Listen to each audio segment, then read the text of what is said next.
வணக்கம். உங்களுக்காக செல்வராஜ். இந்த பதிவு ஒரு பயிற்சி நோக்கத்துக்காக மட்டும் கொடுக்கப்படுது.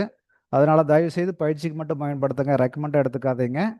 வாங்க இன்னைக்கு வந்து ஸ்டாக்ஸ் எப்படி இருக்கு அப்படிங்கிறத பார்ப்போம். இது வந்து நம்மளோட யூடியூப் சேனல். இதில் டெலிகிராம் லிங்க் கொடுத்துருக்கேன். இதில் நிஃப்டியோட லைவ் அப்டேட் கொடுத்துருக்கேன். உங்களுக்கு வந்து ட்ரேடிங்கே பயனுள்ளதாக இருக்கும். முடிஞ்சால் கனெக்ட் ஆகிக்குங்க.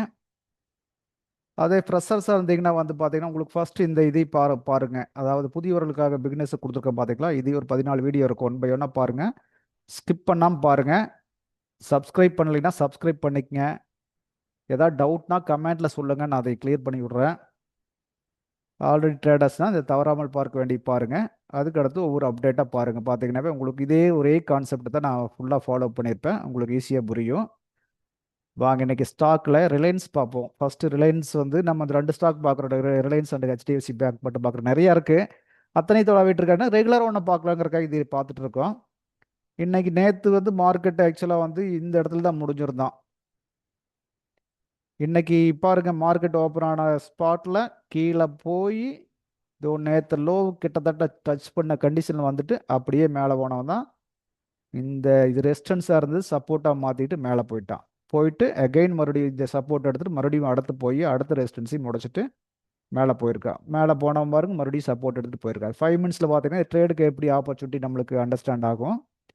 5 மினிட்ஸில் பார்ப்போம். 5 மினிட்ஸில் பாருங்க, சூப்பரான ட்ரேட் இன்னைக்கு. அழகாக நேற்று இங்கே க்ளோஸ் ஆகி முடிச்சிருந்தான். இன்னைக்கு இந்த இடத்துல ஓப்பன் ஆகி கீழே இது வரைக்கும் வந்தவ கரெக்டாக இந்த ரேஞ்சுக்கு டச் பண்ணி பண்ணால் மேலே திரும்பினவ ஃபஸ்ட் இந்த லைன், அதாவது ஜோனோட லோன்னு சொல்லுவோம், அந்த லோவை பிரேக் பண்ணிட்டு போய் இங்கே க்ளோஸ் ஆனால் அடுத்தது 5 நிமிஷத்தில் மேலே கொண்டு போய் முடிச்சிட்டான். அதாவது இந்த சப்போர்ட் ரெசிஸ்டன்ஸ் ஏரியாவாக இருந்தது, சப்போர்ட்டாக மாற்றிட்டு அங்கே முடிச்சிட்டான்.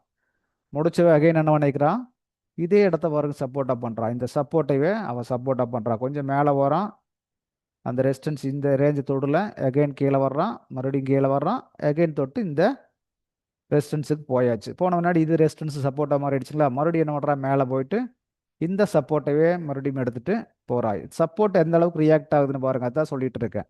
சப்போர்ட் அவ்வளோ ரியாக்ட் ஆகுது. போயிட்டு மறுபடியும் போய் மேலே முடிஞ்சிருக்கா, ரெசிஸ்டன்ஸுக்கு இன்னும் போகலை. அப்போது மார்க்கெட் இதுதான் காலையிலேருந்து இதுதான் நடந்திருக்குது. அப்படியே வந்து மேலே கீழே ஒன்று லோ உடைக்காமல் போயிருக்குதுங்கிறது ஒன்றும் கவனிச்சு பாருங்கள். அதாவது இது ஒரு லோ, அடுத்த லோ, அதுக்கு அடுத்த லோ, அதுக்கு அடுத்த லோ, அதுக்கு அடுத்த லோ, அப்படியே லோ உடைக்காமையே மேலே போயிருக்கான். அப்போ வந்து ட்ரெண்டு பக்காவான அப் ட்ரெண்டாக செட் ஆனதுனால அது வாட்டுக்கு மேலே போயிட்டா. பாருங்க இன்னைக்கு ரேஞ்சு பார்த்தீங்கன்னா 1340 ரூபாயிலிருந்து கிட்டத்தட்ட 394 ரூபா, 50 ரூபா மூவ் ஆயிருக்கான்.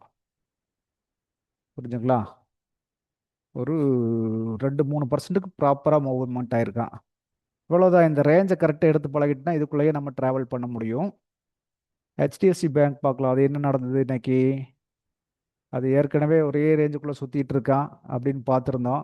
இன்னைக்கு பாருங்கள், ஓப்பன் ஆன ஸ்பாட்டில் ஒரு கீழே அமுத்திட்டு இந்த ரேஞ்சை பிக் பண்ணிவிட்டு அப்படியே மேலே சப்போர்ட்டுக்கு மேலே போயிட்டா. போனவன் அப்புறம் அங்கேயே ஆடி இன்னைக்கு க்ளோஸ் பண்ணிட்டான் மார்க்கெட்டை. புரிஞ்சுங்களா? இது 5 நிமிஷத்தில் பார்த்தோம்னா இன்னும் ட்ரேட் ஆப்பர்ச்சுனிட்டி நம்ம ஓரளவுக்கு வந்து அண்டர்ஸ்டாண்ட் பண்ணலாம். 5 மினிட்ஸ்லேயே வந்து பார்த்தீங்கன்னா இதே தான். கரெக்டாக இந்த லைனில் உட்காந்து எழுந்திரிச்சு மேலே போனவ கீழே வந்தா, சப்போர்ட்டுக்குள்ளே வந்தா, மறுபடியும் சப்போர்ட்டுக்குள்ளே வர்றான், மறுபடியும் மேலே போயிட்டு இங்கேயே இதுவே சப்போர்ட் எடுத்துகிட்டு மறுபடியும் மேலே போயிட்டான். மார்க்கெட்டில் ஒன்றுமே நடக்கலைங்க. இதுதான் நடக்குது. இந்த ரேஞ்ச் சப்போர்ட் ரெசிஸ்டன்ஸ் ரேஞ்சை நம்ம தெரிஞ்சிட்டோம்னா போதுமானது. ஃபர்ஸ்ட் பாருங்கள், மேலே போயிட்டு கீழே வந்தவன் எகெயின் இதை போய் தொட்டுட்டு எகெயின் இது கீழே வர்றான், சப்போர்ட் வரைக்கும் வந்துட்டு மறுபடியும் மேலே போகிறான். இப்போ இந்த இடம் எல்லாமே நம்மளுக்கு பாயிண்ட் என்ட்ரி பாயிண்ட்ஸ் தான் பூராமே. இங்கேயே சூப்பரான என்ட்ரி, கண்டினியூவாக என்ட்ரி பாயிண்ட்ஸ் தான். இதை பாருங்கள், பார்த்தீங்கன்னாவே உங்களுக்கு அண்டர்ஸ்டாண்ட் ஆகும். அப்போ ஃபஸ்ட்டு அதுக்கு முன்னாடி நம்மளுக்கு என்ன ட்ரெண்டுன்னு தெரியணும், சப்போர்ட் ரெசிஸ்டன்ஸ் வரைய தெரியணும். இது இருந்தால் இது ஈஸியாக பிக் பண்ண முடியும். பாருங்கள், அடுத்த பதிவில் நம்ம மறுபடியும் பார்ப்போம்.